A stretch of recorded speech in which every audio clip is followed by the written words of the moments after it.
When I first started gardening, my idea of what a vegetable garden would look like in early June in Zone 5 was very different than this. It included tomatoes, peppers, eggplants, and other crops just getting started. But I didn't imagine such an abundance of food ready for harvest this early in the season. Today I thought I'd talk about changes we've made over the years so that our garden is bursting with life in early June instead of just getting started. Many years ago, we never considered even planting out the garden until mid-May, a couple weeks after the last frost.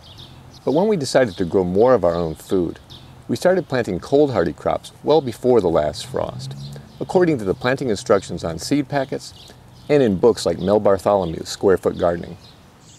We started planting beets, carrots, sugar snap peas, lettuce, spinach, turnips, kale, and collards in late March to early April, 3 to 6 weeks before the last frost.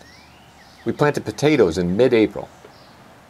By mid-May, when we used to be just getting started, the garden was already well on its way, with only tomatoes, peppers, eggplant, squash, beans, and other cold-sensitive crops left to plant. We then pushed planting dates even earlier after discovering Elliott Coleman's methods of season extension.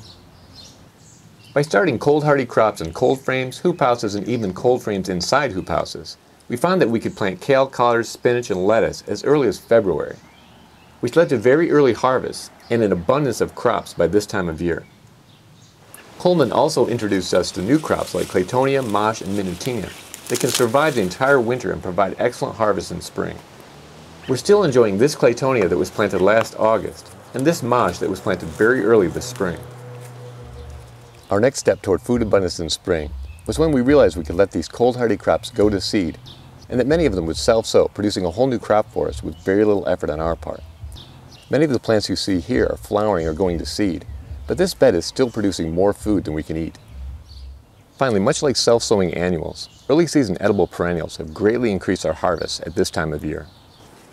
We started harvesting red vein sorrel and Egyptian walking onions in March, French sorrel and good King Henry in April, oregano and chives in May, and strawberries in June. Of all these measures, perhaps the most important takeaway is this. If you live in an area that has cold winters, don't wait until after the last frost to get your garden started. There are many crops that can be started earlier, including arugula, beets, carrots, claytonia, collards, kale, kohlrabi, lettuce, mosh, mustard greens, onions, peas, potatoes, radishes, spinach, and turnips. Just follow the planting instructions on your seed packets or in books like Square Foot Gardening. After doing this, you can push planting dates even earlier with cold frames and hoop houses. Experiment with new cold-hardy crops and self-sowing annuals, and plant more early-season perennials.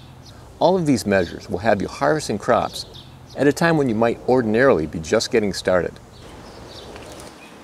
If you'd like to see the crops that I harvested for today's dinner, please continue to watch through the end of the video. Well, that's all for now. Thank you very much for watching.